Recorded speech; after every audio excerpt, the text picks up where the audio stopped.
Buenas tardes.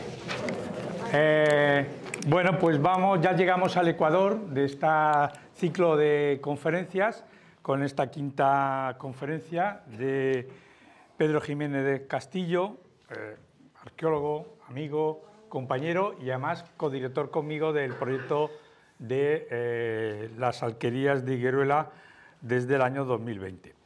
Pedro Jiménez Castillo es arqueólogo, licenciado por la Universidad de Murcia y doctor por la Universidad de Granada, ganando el premio extraordinario de doctorado de 2017 en esta universidad por la tesis Murcia de la Antigüedad al Islam. Desde 2006 es funcionario del Consejo Superior de Investigaciones Científicas, adscrito a la Escuela de Estudios Árabes de Granada, y en 2024 ganó la plaza como científico titular de dicha institución. Es especialista en arqueología islámica, ha dirigido más de 40 proyectos arqueológicos en España, en las provincias de Murcia, Alicante, Albacete y Granada, así como en el extranjero, en concreto en Jordania, en donde dirigió la misión española arqueológica sobre el Palacio Omeya de Amán entre los años 1997 y 2001. Ha participado en otras misiones internacionales en Italia, Argelia y Marruecos, y en la actualidad codirige el proyecto Alquerías Andalusíes, patrocinada por la Diputación de Albacete, la Junta de Comunidad de Castilla-La Mancha, el Ayuntamiento de Higueruela y el propio CSIC. Ha organizado congresos internacionales y comisionado diferentes exposiciones, entre ellas las salas permanentes de arqueología islámica de los museos de la ciudad de Murcia, del Museo de la Muralla de Murcia, el Museo de Sillasa y el Museo Etnográfico de las Alpujarras de Ujíar. Autor de más de 150 trabajos de investigación sobre historia, arte y arqueología islámica y medieval. Entre los artículos más destacados los tenemos en el Journal of Islamic Studies, Journal of Medieval Iberican Studies, en Madrid en Mittanlugen, en Alcántara, en el Anuario de Estudios Medievales o en Arqueología de la Arquitectura, siendo entidades editoriales como el BRIL o el British Archaeological Report de la Universidad de Oxford. Les dejo con la conferencia que se titula Aceifas emirales y califales en las tierras de Albacete, del control al castillo. Muchas gracias. Muchas gracias, José Luis. Muchas gracias por invitarme a este ciclo de conferencias y muchas gracias al Museo de Albacete, a Blanca Gamo por acoger el simposio y por esta invitación. Bueno, voy a hablar de un tema que me propuso José Luis, que son, como dice el título, las aceifas emirales y califales en tierras de Albacete. Es un tema que he preparado exprofeso para esta conferencia. Yo trabajo temas de arqueología relacionados con Albacete desde hace ya bastante tiempo, pero en concreto este tema, que es un tema centrado en las fuentes históricas, no lo había trabajado nunca directamente, aunque siempre en los contextos históricos de las publicaciones, pues algo habíamos hecho sobre este tema. Entonces, me voy a ver obligado. Normalmente a mí no me gusta leer porque creo que la comunicación es mucho más directa cuando les miro al público, a la audiencia, a los ojos. Pero en este caso hay muchos textos, unos cuantos textos, que evidentemente no me los sé de memoria porque son textos de las fuentes árabes y no voy a tener más remedio que ir leyendo, aunque también he preparado una serie de diapositivas para que vayan acompañando el texto y se les haga más llevadero. Y también voy a aprovechar, aunque esté fuera de programa, para mostrarles algunas novedades precisamente de los proyectos arqueológicos que llevamos aquí a cabo y que están efectivamente relacionados con el tema. No son nada que no tenga que ver con la arqueología y con la historia andalusí de Albacete, pero creo que merece la pena dado que han hecho el esfuerzo de venir aquí a oírme, el que les diga, aunque sea por encima, les cuente un poco por encima algunas de las novedades más interesantes de las cosas que estamos haciendo y que no se pueden consultar tampoco en ningún sitio porque prácticamente están inéditas. Empiezo ya. En relación a la historia del poblamiento del territorio de la actual provincia de Albacete, en la etapa final de la antigüedad tardía, que sería el antecedente de la etapa islámica de la que nos ocuparemos precisamente ahora, la referencia fundamental es el proyecto de investigación que desde hace 3 décadas se viene desarrollando en el Tolmo de Minateda, A partir de este proyecto han emanado trabajos fundamentales, entre los que cabe destacar por su carácter abarcador y general el de Blanca Gamo, la antigüedad tardía en la provincia de Albacete del año 1999. Al corpus de publicaciones derivado del Tolmo habría que sumar otros trabajos puntuales, como por ejemplo el de José Luis Simón y Emiliano Hernández sobre el yacimiento del Santo de Alcaraz, que han contribuido a enriquecer el conocimiento sobre esta etapa histórica en Albacete. Este conjunto de obras, y en especial, como decíamos, los trabajos de investigación derivados del Tolmo de Minateda, la Ello o Illu del Pacto, encabezados por Sonia Gutiérrez, Lorenzo Abad, Rubí Sanz, Victoria Amorós, Pablo Cánovas y la propia Blanca Gamo, muestran en líneas generales una sociedad en desintegración rural que, pese a contar con un elemento capital en la administración territorial como una sede episcopal, se asienta en un emplazamiento en altura, es el caso del Tolmo, como todos ustedes conocen. Este modelo, del cual el Tolmo sería su máximo exponente, lo podemos distinguir igualmente en otros yacimientos, la mayoría situados en el borde o en el interior de la zona montañosa de Albacete, como Peñas de San Pedro, el Santo de Alcaraz, la Molata de Letur y Peña Jarota en Nerpio. La población, seguramente en retroceso, se hallaba agrupada y refugiada en estos lugares encaramados, elegidos por sus defensas naturales y con relevancia orográfica en el territorio, algunos de los cuales habían sido hitos vertebradores del poblamiento en la Edad del Bronce y la protohistoria, tras abandonar las fincas rurales de llanuras imposibles de defender. Estos núcleos articulaban un territorio relativamente compacto y homogéneo que pudo ser incorporado al dominio visigodo en la conquista de la Orospeda, que en el año 577 llevó a cabo Leovigildo, sometiendo y tomando, como dicen las fuentes, civitates atque castella, que habían permanecido virtualmente independientes desde principios del siglo V después de Cristo. Fuera de este espacio serrano, otros núcleos de población importantes y de características análogas podrían ser el Castellar de Meca, Chinchilla y Jorquera, aunque en ninguno de los tres casos existen pruebas que permitan aseverarlo con seguridad, si bien hay indicios como los que proporcionó la excavación de la necrópolis del Cerro Pelao en Jorquera. El poblamiento rural en estas tierras altas del Júcar, del que aún queda mucho por conocer, estaría representado por aldeas y cementerios como Casa de la Zúa, Las Escobosas, El Ardal, Casa de las Guardas, etc. Asociados a la revitalización del Tolmo de Minateda como centro administrativo y episcopal, se han localizado una serie de asentamientos rurales del siglo VII con necrópolis asociadas, situados en colinas fértiles y cerca de manantiales, que comparten rasgos constructivos y materiales con la ciudad del Tolmo, en lugares como Loma Lencina, Alboraj, Torreuchea, Loma Eugenia, tal vez Casagrande en Iso, donde hay enterramientos junto al hábitat que reflejan comunidades estables y arraigadas. Parecen depender de ello, la ciudad del Tolmo de Minateda, bajo el control de élites rurales, quizás representadas por casas fortificadas del tipo Turris. Ninguno de estos asentamientos evolucionó en época islámica, ya que no muestran los materiales tardoemirales del siglo IX que marcan el abandono del Tolmo. Después de esta introducción sobre la etapa visigoda, nos adentramos ya en la etapa islámica. Según Ibn Hayyan, la región del sudeste peninsular, la conquista en época por los musulmanes, fue tomada por los musulmanes en la primavera del año 713. Incorporación llevada a cabo por alguno de los hijos de Musa ibn Nusair, tal vez Abdallah o más probablemente Abdelaziz.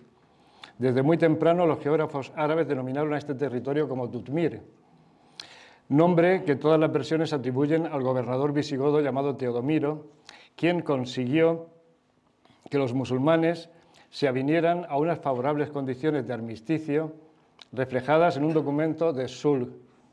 Este término árabe de carácter jurídico se puede traducir como transacción, acuerdo o pacto.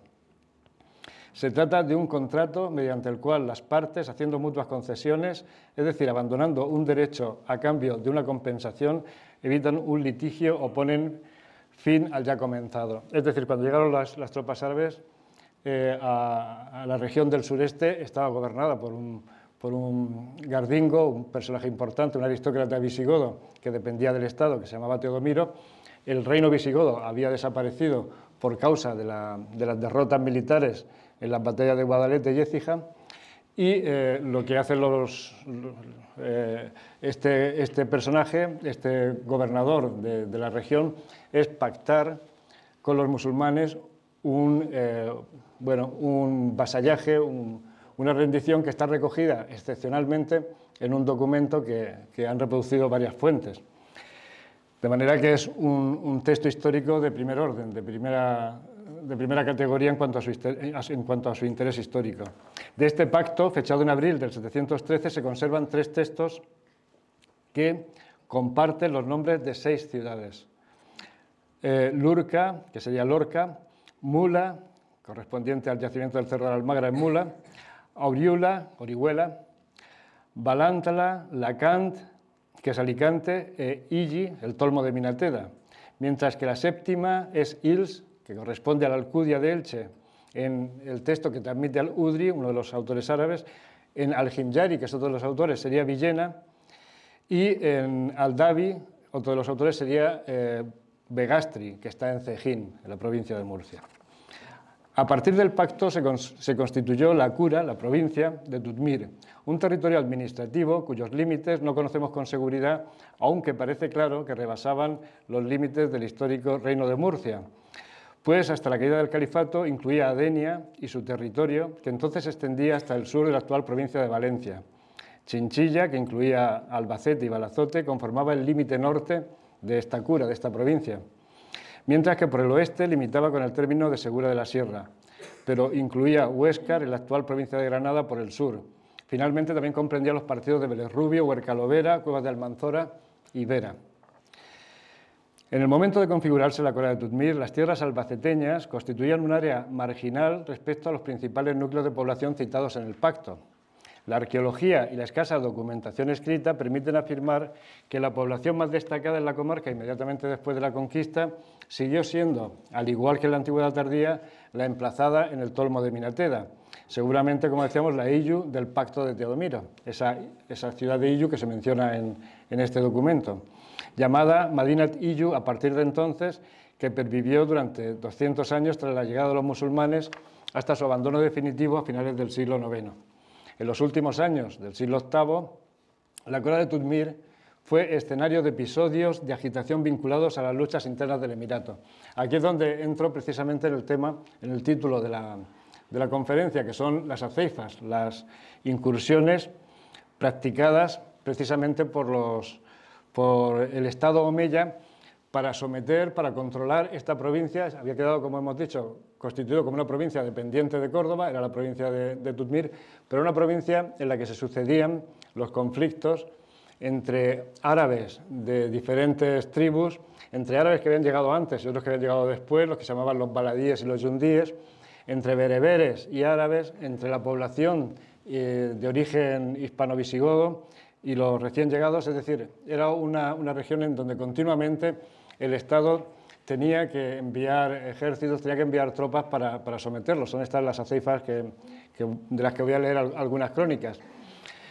Esto no era una excepción, estaba pasando lo mismo en otras partes del Emirato, estaba pasando en Toledo, en Mérida, en diferentes regiones, en las regiones del norte también, en Zaragoza.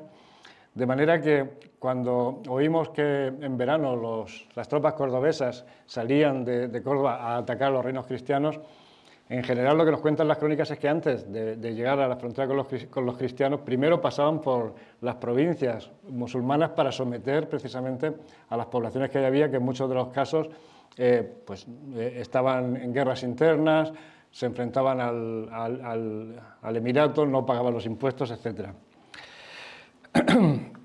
En los últimos años del siglo VIII, la Cora de Tudmir fue escenario de episodios de agitación vinculados a las luchas internas del Emirato. En 778-779, Abderramán ibn Habib al-Feri, conocido como el Seclaví, desembarcó en el litoral de Tudmir y se instaló allí sin causar perjuicio alguno en aquel primer año, según nos cuenta Ibn Idari, un historiador árabe. Sin embargo, al poco tiempo, en 780, se sublevó contra el emir Abderramán I, lo que provocó la movilización de un ejército cordobés que recorrió la Cora de Tudmir y penetró hasta Valencia tras incendiar las naves varadas en la costa. Al-Seclaví logró escapar, subiéndose a los montes, pero el levantamiento acabó con su captura y ejecución a manos de Mojáquer el bereber. Debido seguramente a su aislamiento en relación a los principales centros de poder, la Cora de Tutmir fue elegida en el año 790 como refugio por Sulaimán, hijo de Abderramán I el emigrado, cuando andaba en rebeldía contra su hermano Hisham. Como ustedes recuerdan, Abderramán I es el omeya que consigue escapar de la matanza de la familia que gobernaba todo el ámbito del Islam en Damasco, huye por parte de los abasíes, una dinastía que lo sucede, huye, se refugia en Al-Ándalus e independiza Al-Ándalus del resto del mundo musulmán. A este se le llaman las fuentes Abderramán I el emigrado, precisamente. Entonces estamos hablando de un hijo, Sulaimán era un hijo de Abderramán I, que estaba en rebeldía contra su hermano Hisham, que era el que había heredado el emirato. Así lo recoge la primera crónica general de España. Envió Hisham, rey de Córdoba, a decir a su hermano Sulaimán, que moraba en Murcia. Información que confirma Ibn Hidari, quien relata que Sulaimán se había instalado en unas zonas fronterizas de Tutmir. En realidad en Murcia no podía estar porque Murcia no existía todavía, no se había fundado, pero se refiere a Tutmir. Según el profesor Alfonso Carmona, por indicios que hallamos en otras fuentes, esas zonas pudieron estar donde se refugió Sulaimán, podían estar al sur de Cuenca, en tierras colindantes con Valencia, por lo que debe tratarse precisamente del sector nororiental de la Cora de Tutmir. No hay posibilidad por el momento de concretar más, aunque sería tentador asociar el lugar donde se estableció el príncipe omeya con Zulema, en el término de Alcalá del Júcar, topónimo que puede derivar efectivamente de Sulaimán. En el año 790 el emir al-Hakam envió a su hijo Muawiyah a someter la región, acompañado por Sujaid ben Isa y Tamam ben al-Kama, campaña que consolidó el dominio omeya en Tutmir, pues tras negociar su salida del Andalus, mediante el pago de 60.000 dinares, Suleimán cruzó el Magreb con su familia y seguidores. Es decir, se retiró de Al-Ándalus y pasó al Magreb. Sabemos indirectamente que el territorio surestino continuó siendo un área levantisca y escasamente controlada por el Estado cordobés, gracias a algunas noticias como la que transmite Ibn Hayyan en relación al año 815. Ya han pasado un siglo desde la conquista.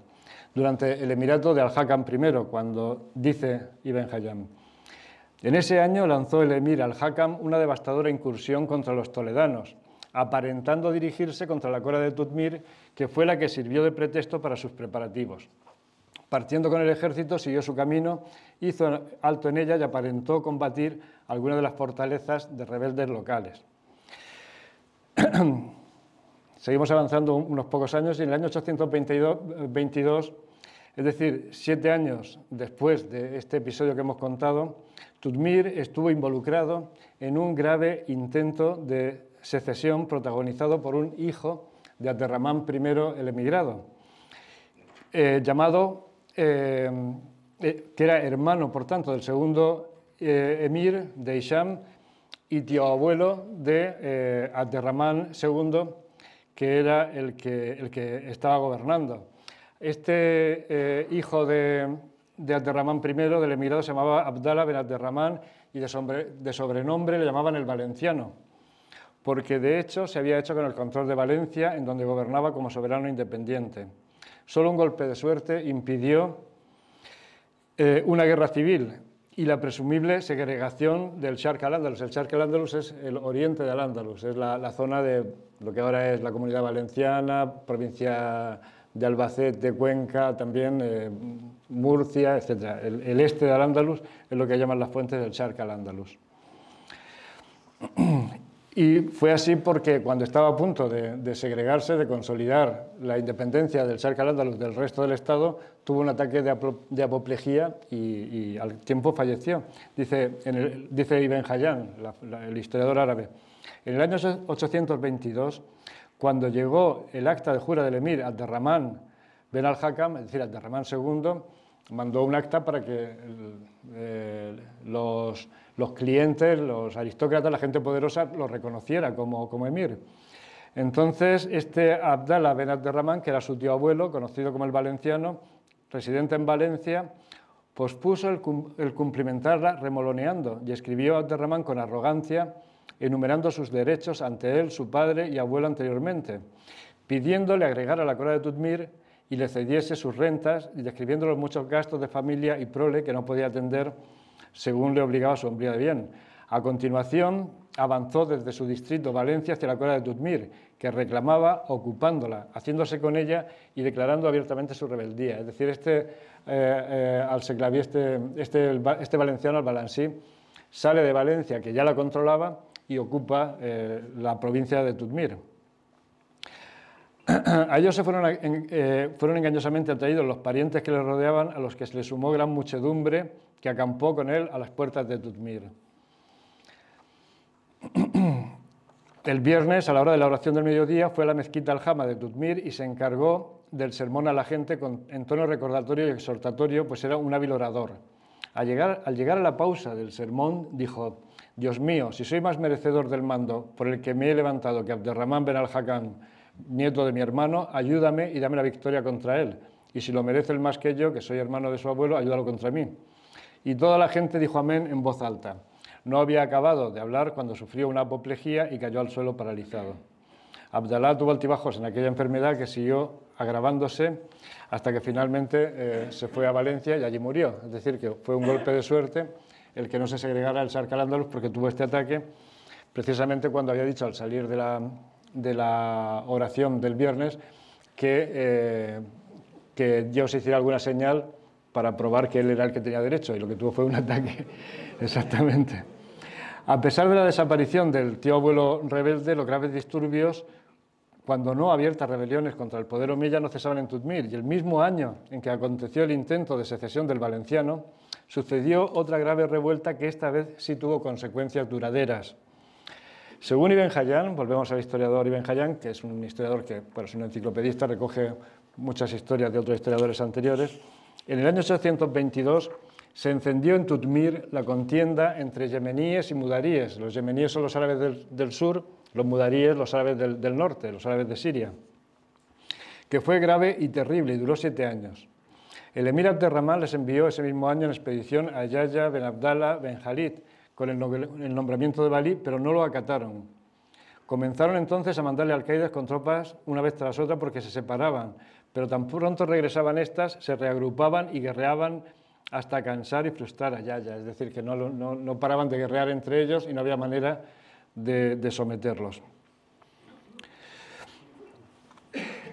Ese mismo año tuvo lugar una batalla conocida como la Almuzara, en la que los muertos alcanzaron los 3.000 hombres en estas guerras civiles. Las causas del surgimiento de esta contienda fue una hoja de viña que cogió un mudarí del huerto de un yemení sin su permiso, por lo que éste lo mató de un flechazo y estalló la lucha entre ambas facciones con combates que duraron varios años. Estos son los típicos combates tribales, las típicas rivalidades y enfrentamientos que son seculares entre las tribus, que venían ya enfrentados desde Oriente Medio, desde sus tierras de origen, y que cuando llegan aquí a la península continúan peleándose, y en realidad el tema de la hoja de parra famosa por la que se pelearon probablemente es una metáfora que lo que indica es que nadie sabe por qué se pelearon, que se pelearían por alguna tontería porque ya nadie ni lo recordaba. En el año 824 envió otro ejército al mando de un alcaide que avanzó primero a Santander y luego a Tutmir, donde el cabecilla de los yemeníes, que era leal a la causa de Ramán contra los mudaríes, que le hacían la guerra en Lorca, pero ambas partes se encarnizaron en la lucha y se prolongó. En fin, en el año 825, después de todas estas guerras sin fin, se encomendó la ceifa a otro personaje, a otro general cordobés, Ubaydallah ben Abdallah, con orden de poner a prueba la lealtad de la gente y reclutarlos de camino, ya que se había sabido que algunos de ellos apoyaban a los de Tutmir. Este mismo año se tomó rehenes a Abu Sama Muhammad ben Ibrahim, caudillo del partido yemení en la corona de Tutmir, y sus partidarios de allí en prenda de lealtad. Bueno, el emir Abderramán, finalmente, cansado de que no hubiera manera de poner fin a estas guerras internas, lo que hizo fue enviar una carta a Yabir ben Malik para que se instalase en un lugar llamado Murcia, donde en principio no había nada, y la hiciera sede de los gobernadores, que estableciera allí una capital para toda la corona de Tutmir, como se hizo y puso en efecto desde entonces, carta fechada el domingo transcurrido 4 noches del mes de Rabí del año 25 de junio del año 825, en el que también llegó la carta que ordenaba la destrucción de Iyu en la Cora de Tutmir, que era donde se suponía que había surgido la sedición. De manera que lo que hizo Abderramán II, el emir, fue, cansado de todas estas trifulcas y todas estas guerras que no había manera de pacificar, es mandar destruir la ciudad que él consideraba que era el foco de las revueltas, que era Iyu, y la fundación de una nueva ciudad que fuera la sede del gobernador, la sede, el lugar donde residía el ejército cordobés y que sería la capital de la Cora. Sabemos que esa ciudad era Murcia. Lo que durante mucho tiempo se ha discutido es qué ciudad era Iyu, aunque evidentemente por cuestiones arqueológicas y evidencias toponímicas e históricas, todo parece indicar que efectivamente se trata de Minateda.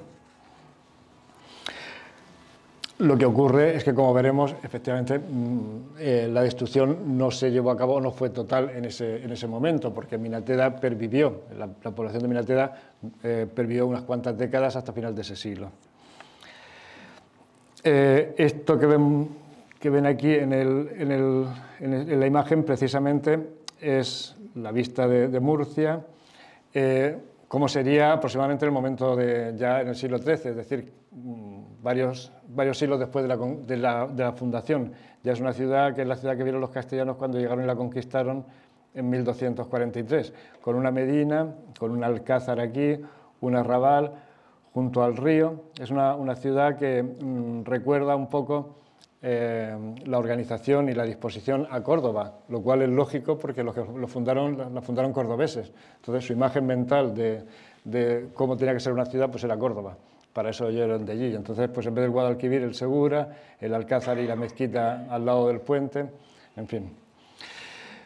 De manera que el conflicto que se desarrolló entre el 822 y el 825, como decimos, derivó en la fundación de una nueva ciudad, de una nueva capital para la provincia, que ya perduraría hasta el final del periodo. Después de estos sucesos, a pesar de todo lo que ocurrió, la situación en la Cora de Tutmir se estabilizó, aunque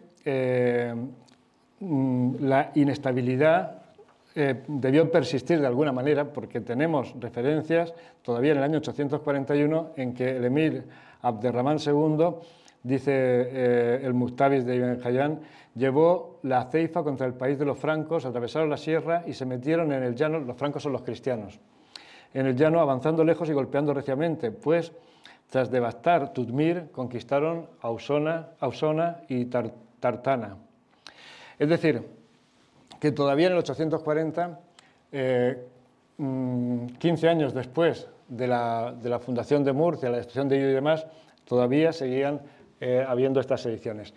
De hecho, prácticamente hasta el establecimiento del califato, ahora mismo estamos a mitad del siglo IX, pues hasta principios del siglo X, hasta que Abderramán III fundó el califato, estas crónicas que les estoy contando de problemas de secesión, de guerras internas, de sublevaciones, de rebeldía por parte de las provincias, fueron absolutamente recurrentes.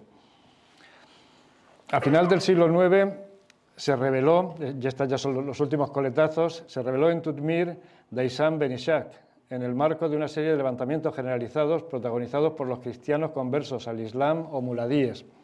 Estas fueron unas guerras que acontecieron a final, como decimos, a final del siglo IX, encabezadas por un personaje que era Omar Ben Hafsum y después otros aristócratas, otros gobernadores también del mismo estilo, en general descendientes de mudaríes, que se enfrentaron al poder cordobés y estuvieron a punto de acabar con él.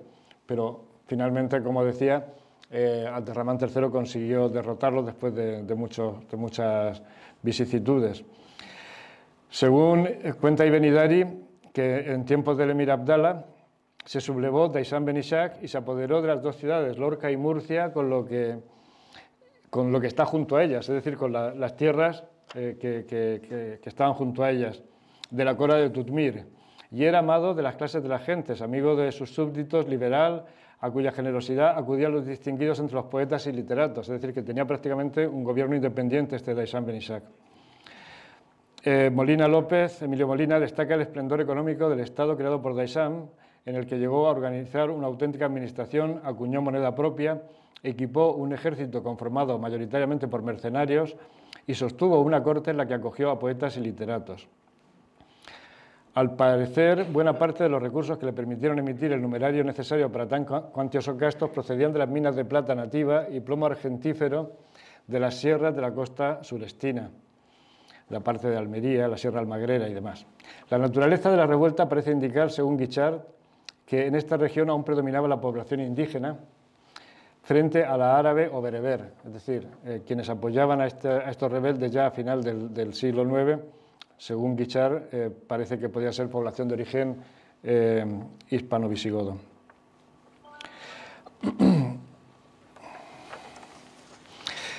En respuesta a las endémicas rebeliones, en el año 896 el ejército cordobés pasó por la fortaleza de Molina, en la ribera del Segura, después tomaron el Gisen de Ricote y finalmente asediaron Murcia, recibiendo en esta ciudad los tributos de Algeciras, Alcira quizás, y Alaska, regresando a Lorca por el Gisen de Aledo.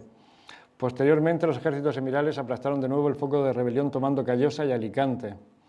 Tutmir en estas fechas era una provincia escasamente urbanizada, según Pierre Guichard, en la que ningún centro urbano ejerce un dominio claro, mientras que los Husum, que son los castillos, las poblaciones medianas, parecen ser elementos de relativa trascendencia en la organización social y administrativa. La arqueología ha demostrado, en cualquier caso, como decíamos antes, que el Tolmo no se abandonó por completo a comienzos del siglo IX, sino unas décadas después, a finales de ese mismo siglo, tras lo cual Chinchilla, Madinat Santillala, Las Fuentes o Jinjala, quedó como la cabeza administrativa de un extenso distrito, se le llama Iklim, a esos distritos en árabe, que incluía su término municipal, lo que ahora es el término municipal de Chinchilla, y zonas alejadas como el propio Albacete, Almansa, Alpera, Carcelén y Montealegre. Chinchilla está situada en el límite noroccidental de la cola de Tutmir, es decir, era el límite, formaba parte de la provincia de Tutmir, pero estaba en el límite.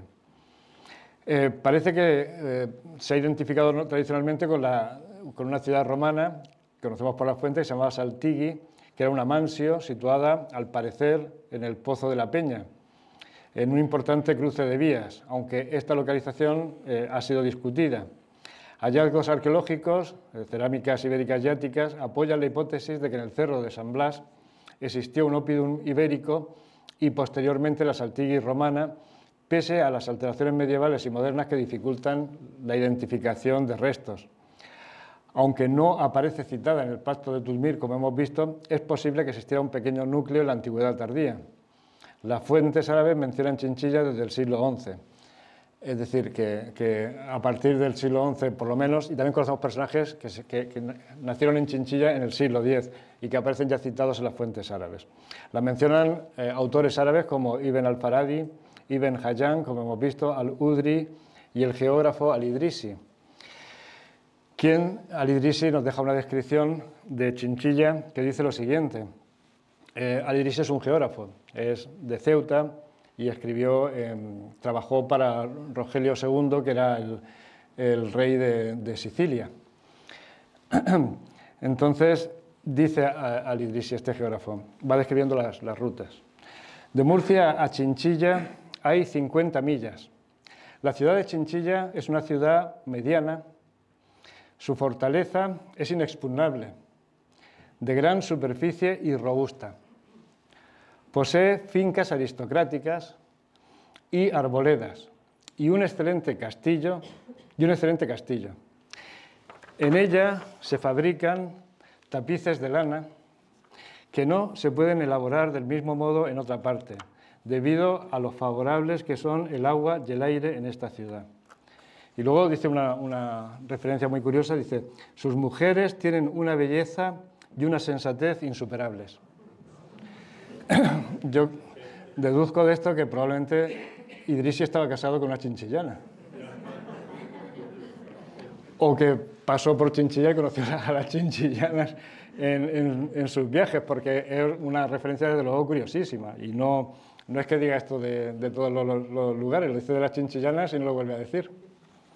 Bueno, fuera de bromas, ya veremos que hay razones históricas que apoyan efectivamente lo que dice Al-Idrisi por parte de otros autores, ahora lo veremos. En siglos posteriores también aparecen referencias a Chinchilla en autores como Yaqut, Al-Himyari, Ibn al-Abbar, Abul Fida y Al-Marrakushi. Fue lugar de origen de sabios y juristas, citados en repertorios biográficos, activos principalmente en la segunda mitad del siglo X y primera mitad del XI. Algunos de ellos residentes en Toledo o en Córdoba, es decir, que nacieron en Chinchilla. Sabemos que eran de Chinchilla porque se les llama, lo dice la biografía, las biografías que hacían en los repertorios biográficos de estos sabios, o porque en su nombre se les llamaba el chinchillano, ¿no? Al chinchillí. Conocemos varios de ellos que han sido estudiados por Inmaculada Camarero en un trabajo aún inédito y que tenemos previsto publicar en el segundo volumen de las Memorias Arqueológicas del Proyecto Alquerías. Cuando terminemos el Proyecto Alquerías, al principio publicamos un volumen, queremos terminar con uno que cierre ya el proyecto. Y ahí tenemos ya el texto donde se estudian todos los personajes de Chinchilla que fueron famosos en época árabe y que merecieron el reconocimiento por parte de los biógrafos. Algunos de ellos muy importantes, como Ibn Lubay, que fue... De él nos habla Ibn Pascual, que fue un autor que hace estos repertorios biográficos, y nos dice lo siguiente. No voy a citarlos todos, hay bastantes, pero me voy a limitar a este Ibn Lubay y a un ejemplo más. De este trabajo, como digo, que ha hecho Inmaculada Camarero y que está inédito, que esperamos publicarlo. Es una arabista de la Universidad de Granada.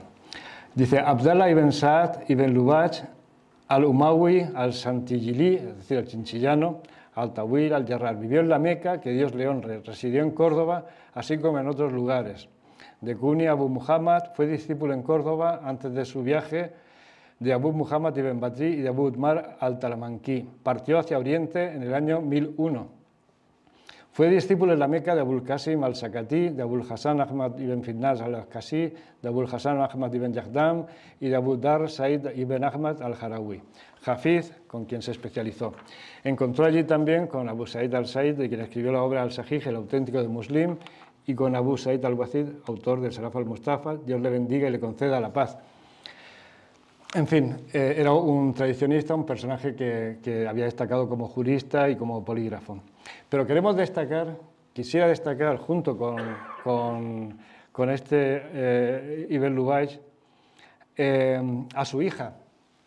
Por eso digo que seguramente cuando hablaba Al-Idrisi de las chinchillanas tenía razón, lo decía por algo, porque tampoco es normal que en esta época en la biografía se recoja el nombre de una mujer. Y en este caso, por las dificultades, lógicamente, que representaba el poder destacar en esta sociedad, y también porque debió de hacer una obra lo suficientemente trascendente para que se le reconociera en estos repertorios biográficos. Se llamaba Hadija bin Abi Muhammad Abdallah ibn Sahel al-Chantilly. Fue discípula con su padre del maestro Abu Dahr Abed ibn Ahmed al-Harawi, Sahih al-Bukhari y de otros. Compartió con su padre las escuchas a los maestros en la Meca, Dios le guarde. Ella consideró conveniente transmitir los fundamentos de su padre, que había escrito de su puño y letra, y volvió con él al Andalus y allí murió. Dios tenga piedad de ella. Yo siempre que tengo la ocasión propongo que alguna darbe, algún callejón en Chinchilla o en algún pueblo del territorio podría dedicarse una calle a Hadija bin Muhammad, porque no es nada normal que una mujer destacara en este contexto. Debe ser una mujer de la que no sabemos mucho, por desgracia, pero debe ser un personaje de categoría. Bueno, seguimos. A comienzos del siglo X, Abderramán al-Nasir, es decir, el gran califa Abderramán, el que funda, de hecho, el califato de Córdoba, pacificó definitivamente al Andalus y devolvió a la obediencia a los señores locales, entre ellos al conocido Umar ben Hafsun, el más poderoso de todos ellos. El este de la península también debía de hallarse fuera de control hasta ese momento, puesto que las crónicas oficiales relatan que en el año 916-917 Nasir lid-Din Allah, es decir, Abderramán III, hizo que saliese otra campaña de Ceifa, su visir Isaac ibn Muhammad, con dirección a los disidentes de las coras de Tudmir y de Valencia. El visir recorrió ambas provincias, sometió en ellas a los enemigos y conquistó el castillo de Orihuela, capital de la cora de Tudmir, y la más inexpugnable y antigua de sus fortalezas, que en tiempos pasados había servido de refugio a los cristianos, los cuales se habían esmerado sobremanera en cultivar su suelo y plantarlo de toda clase de árboles y de los más exquisitos frutos. En 928, según Ibn Hayyan, se sucedieron una serie de conquistas en Al-Ándalus oriental con la rendición allí de algunos disidentes y consolidación de la obediencia, entre otras, cayó Callosa por manos del visir Ahmad ibn Ishaq, Alicante, que da al mar Mediterráneo, y todas sus fortalezas subordinadas y alcazabas circundantes, base de los Banus al-Shaykh. Y al mismo tiempo fueron rendidos los miembros de esta familia de rebeldes en Tutmir, siendo traídos a Córdoba el sábado de 3 de octubre del 928. Luego se conquistó al asalto Alcira del Júcar, en la Cora de Valencia, y fortalezas subordinadas. Siendo allí rendidos los rebeldes, también fueron conquistadas la ciudad de Santa Gila, es decir, Chinchilla, y la fortaleza de San Pedro, Gisen San Vitru, es decir, Peñas de San Pedro, y sus dependencias en la Cora de Tutmir, extendiéndose la obediencia del Levante durante el año 929. Es decir, que en una fecha todavía tan adelantada, muy poco antes de la proclamación del califato, todavía tuvo Abderramán III que mandar ejércitos a someter todas estas poblaciones de la zona de Murcia, Alicante, sur de Valencia incluso, y en Albacete, Chinchilla y San Pedro, que eran rebeldes. Durante ese año, el año 928-29, Abderramán III emprendió una campaña contra Pamplona. Pamplona, evidentemente, era cristiana, en la capital del Reino de Navarra, en el marco de la cual se dirigió primero hacia Murcia para someter al rebelde de Tobarra, Yaqub ibn Khalid al-Tubarí. Es decir, que en Tobarra había un rebelde todavía aguantando como la aldea de Asteris, en esta época tan avanzada, como digo, ya el último que quedaba en Tobarra.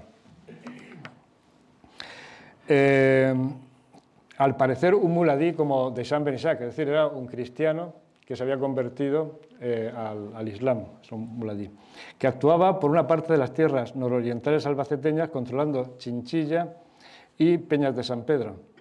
Ya pacificada la región, de nuevo cruzó el califa Abderramán III en el año 935, con motivo, estas imágenes que he puesto aquí del Castellar de la Morera en Elche o el Castillo de las Paleras, son sitios de estos que están en altura que cuando Abderramán III pacifica finalmente el territorio se abandonan, es decir, desaparecen, se deshabitan, se desocupan, porque lo que hacía Abderramán III cuando iba pacificando provincias, cuando establece finalmente el califato, es que ordenaba a todo el mundo que se bajara de las montañas. Es decir, lo primero que decía, una vez que lo había pacificado y derrotado, es que la gente obligó a que abandonaran los asentamientos en altura y que se asentaran en el llano.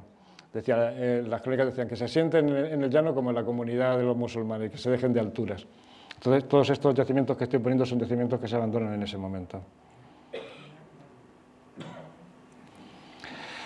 Este es el itinerario de Abderramán III cuando, en campaña contra los rebeldes de Zaragoza, nos cuentan las crónicas que hace acampada en las lagunas de Ruidera.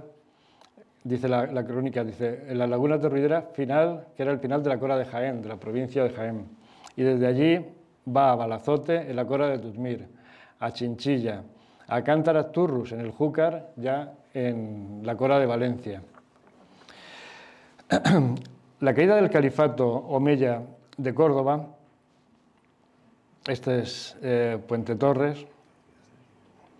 Vale. La caída del califato omeya de Córdoba a comienzos del siglo XI dio lugar a la fragmentación política del Al-Ándalus y a un periodo especialmente complicado debido a la rivalidad de los reinos de taifas que surgieron por toda la geografía andalusí. Es el periodo de las taifas, de los reinos de taifas.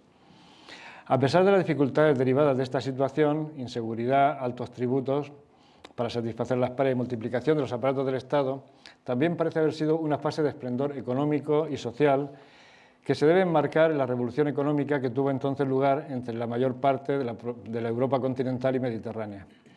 En las tierras albaceteñas se ha determinado un considerable desarrollo económico y demográfico durante este periodo, durante el siglo XI, según vienen demostrando las prospecciones y excavaciones que venimos llevando a cabo. Este ya es el proyecto que con José Luis Simón y con José María Moreno estamos llevando a cabo en la zona del corredor de Almansa y sur de la Manchuela. Durante este periodo, según vienen mostrando las prospecciones, el proyecto está permitiendo documentar un número considerable de asentamientos rurales, mayoritariamente alquerías, como esta que vemos en la imagen, en las cuales surgen precisamente a principios del siglo XI en un contexto general de decrecimiento demográfico que favoreció la colonización de zonas agrícolas que eran marginales. En realidad no estamos ante un fenómeno exclusivo de esta comarca, sino que se está registrando también, hay datos para ver que también pueden haber algo parecido en tierras de Teruel, de la Mancha Central, por Ciudad Real, el Valle del Salado en Guadalajara, tierras pobres en las que no era posible desarrollar las estrategias productivas vinculadas al regadío que habitualmente caracterizaron al medio rural andalusí. Y un ejemplo es esta alquería que tenemos aquí en La Graja. La importancia que tiene estos trabajos que estamos haciendo es que hasta ahora, como ustedes saben, el mundo del Andaluz se vinculaba con el regadío y con los jardines. Y lo que nosotros estamos viendo es que, a partir de las prospecciones que inició José Luis Simón a principios de los años 2000, es que había una gran cantidad de alquerías. Alquerías son aldeas, son pequeños pueblos por toda esta zona, por la parte de donde se suponían, son tierras de secano, tierras donde solo es posible el cultivo de los cereales y la ganadería, y donde en principio no era de esperar que hubiera poblamiento andalusí. De hecho, la mayor parte de la bibliografía decía que el poblamiento andalusí, que la civilización, la cultura andalusí, se caracteriza precisamente por no ocupar el secano. El secano y la ganadería era algo propio de los romanos, que practicaban esa agricultura y esa economía extensiva de carácter comercial, mientras que, y también de los feudales, ¿no? Se decía, cuando llegaron los feudales sí que se ocupa el secano, pero los musulmanes no, los musulmanes huyeron de esto, optaron por los cultivos de regadío porque de esa manera plantaban unas hortalizas, unos vegetales que no eran almacenables, no se podían capturar, como el trigo, no se podían guardar, y por eso es por lo que en Al-Ándalus no hubo feudalismo, a diferencia de lo que pasó en los reinos cristianos. Este era el paradigma histórico que se venía defendiendo hasta que de alguna manera nosotros no es que lo hayamos desmontado, no decimos que esto no sea así, sino que decimos que la realidad es más rica que solamente eso, porque lo cierto es que también existía un Al-Ándalus del secano muy importante, como estamos viendo aquí. En unas tierras en las que, en principio, ni en época ibérica ni en época romana había habido poblamiento, no se habían aprovechado, pero son unas zonas en donde no hay posibilidad de regadío. Y lo interesante desde el punto de vista histórico es que precisamente esta región, cuando las condiciones económicas, demográficas, de crecimiento, de desarrollo, estamos en un siglo XI, que es el siglo XI en el que en todo el mundo mediterráneo y en Europa occidental se produce lo que se llama la gran revolución económica. Pues en ese momento se colonizan unas tierras que hasta ese momento no habían sido de interés, y que después se abandonan precisamente por un proceso de frontera a partir del final del siglo XI, cuando se conquista Toledo por parte de los castellano-leoneses y el Cid conquista Valencia.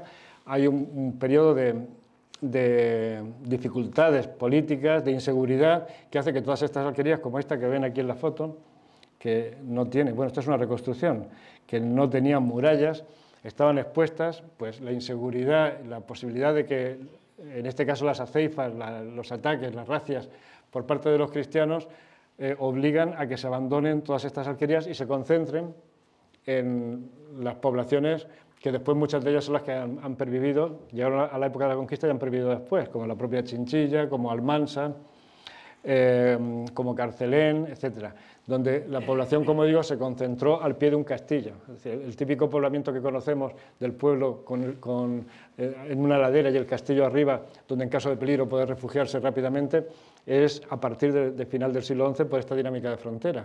Pero durante el siglo XI no. Durante el siglo XI la frontera la percibían muy lejana y no tenían ningún problema en tener estas alquerías abiertas y estar haciendo y alquerías que están muy próximas las unas de las otras, es decir, era un poblamiento, no es el típico poblamiento que vemos ahora, donde de un pueblo a otro hay grandes extensiones vacías. En este caso, cada 3, 4, 5 kilómetros había una alquería, es decir, un panorama, un paisaje humano completamente diferente.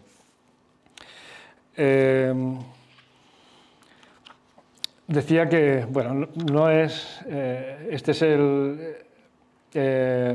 la alquería, concretamente la alquería de La Graja, que es una de las que conocemos mejor, o la que mejor conocemos porque estamos excavando, en donde hemos podido determinar también cómo surge, cómo se forma la alquería. En un primer momento, esta es una alquería de origen ganadero. Las gentes que están en zonas probablemente de la costa del área valenciana, porque las cerámicas que encontramos son de allí, tenían estas tierras altas como un extremo ganadero para el verano, donde subían con los ganados para poder pastar y estar de manera estacional, temporalmente. Luego se bajaban. Entonces, construyen una serie de grandes majadas, grandes recintos, que son estos que vemos aquí en verde, para encerrar el ganado, y después son unas casas muy sencillas, con una sola habitación, una sola crujía, y lo que sí hacen es que en medio construyen enseguida una pequeña mezquita. Y con el paso del tiempo, las casas se van extendiendo, se van construyendo patios, más crujías, más habitaciones, las casas se van haciendo más grandes, surgen muchas más casas, surgen después estos rediles, estos corrales particulares de cada una de las casas, y la mayor parte de la población ya se queda de manera estable, ya no son poblaciones que están subiendo y bajando. Bueno, esto es un detalle de lo mismo. Y es una dinámica que se parece mucho a esto que ven aquí, que esto es una población del Alto Atlas, en donde encontramos también una población en altura, a donde suben los pastores desde las zonas más bajas a pasar el verano, y en donde encontramos los rediles ganaderos, como los que vemos aquí en La Graja, con unas casas muy parecidas, casas de una sola crujía, que después poco a poco se van dotando de patio. Siempre la antropología muchas veces es una herramienta que nos ayuda por lo menos a plantear hipótesis a los arqueólogos. Y esta es una reconstrucción, esto no es una fotografía aérea, sino que es una reconstrucción también muy realista de cómo sería La Graja en el último momento, esta alquería que está en el término de Higueruela. Y que, pues, como pueden ver, bueno, está en Higueruela en la parte alta, cerca también de Pozo Lorente. Como pueden ver, son casas con patio. Aquí están estas grandes majadas donde se ha representado al ganado, y también áreas de cultivo que cuando la población se establece, cuando la población se queda, empiezan a cultivar también la parte baja del valle con cultivos de secano. Este es el tipo de casa que allí podemos encontrar. Son casas con unos patios que funcionan como corrales también. Aquí hemos representado el ganado y, bueno, y las casas con crujías, unas casas muy sencillas. Una vista también de cómo sería la vida en el interior de estas jarras. Aquí hemos representado algunos cacharros que son exactamente los que nos aparecen en las excavaciones. Y esta es una reconstrucción de cómo era la mezquita. Como ven, la mezquita no era mucho más que una casa. Lo que la diferenciaba es que tenía un mihrab, que es este nicho que hay aquí, que marca el muro de la quibla, es el muro que está orientado hacia la Meca, que es este. Entonces, la entrada estaba aquí, precisamente en el muro de la quibla, porque por aquí es el norte y el viento es muy frío en estas zonas altas, están por encima de los 1000 metros. Y tenía un patio rodeado por una tapia, con el fin de evitar que el ganado pues, entrara y molestara, porque era una zona donde pasaba mucho ganado. Y aquí estaba la tinaja, que encontramos también el tinajero para las abluciones, y después tenía una habitación, una dependencia de servicio, que podía funcionar pues, como espacio de almacenamiento, como mezquita de los muertos, incluso quizá como zona de reunión, en fin, como casa, digamos, de la aldea comunal. Y esta es una reconstrucción que hemos hecho de la mezquita. Aquí pueden ver la mezquita con el patio, la entrada a la mezquita, y aquí hemos representado, efectivamente, alrededor de la mezquita hay un espacio grande, un espacio de respeto hacia la mezquita, pero también un espacio que nunca se permitió que se construyera por parte de las casas, porque se utilizaba como mercado semanal. La mezquita era una mezquita donde se juntaban los habitantes del resto de las alquerías del valle los viernes para la oración, de manera que permitía que el intercambio comercial muy modesto a nivel de campesinos que se llevaba a cabo se hiciera allí en esta zona de alrededor de la mezquita. No es el objetivo, sigo leyendo de esta conferencia, queda ya poco para terminar, detenernos en la historia ni en el poblamiento andalusí de la actual provincia de Albacete durante el siglo XI, aunque me estoy extendiendo, pero bueno, ni tampoco en los cambios que se produjeron al final de esta centuria. Al final del siglo XI, como decíamos, todo este panorama que les estoy contando desapareció por el peligro de la conquista, del avance de los reinos cristianos. Aún así, me gustaría resumir brevemente algunos de los procesos que estamos detectando en el marco de nuestro proyecto de investigación y que en estos momentos se encuentran en fase de estudio y verificación. Concretamente, hablo de esta fase final. En primer lugar, el abandono de alquerías situadas en llano, un fenómeno que hemos documentado en el corredor de Almansa y en la Manchuela, es decir, el abandono de todas estas alquerías, como les comentaba. En segundo lugar, la concentración de la población en torno a los castillos, a las fortalezas, especialmente en el Valle del Júcar, en la Manchuela, en el corredor de Almansa y en las sierras meridionales. También observamos, en tercer lugar, una expansión de la ocupación de las áreas serranas con la aparición de alquerías fortificadas como la de Aches, en Bogarra. Es decir, la población se retira de las zonas llanas, pero se concentra en la zona de la sierra. La zona de la sierra, que hasta ese momento prácticamente no hay poblamiento, a partir de este momento se abandonan estas alquerías de la zona llana, de la zona de la Manchuela, del corredor de Almansa, de los llanos, y se concentran en las sierras. En las sierras del sur, como en este caso de Bogarra. Y por último, la ocupación de zonas al pie de sierra y la llegada de inmigrantes, ya no tanto en la sierra, sino también en el pie de sierra, como es el caso de Jin.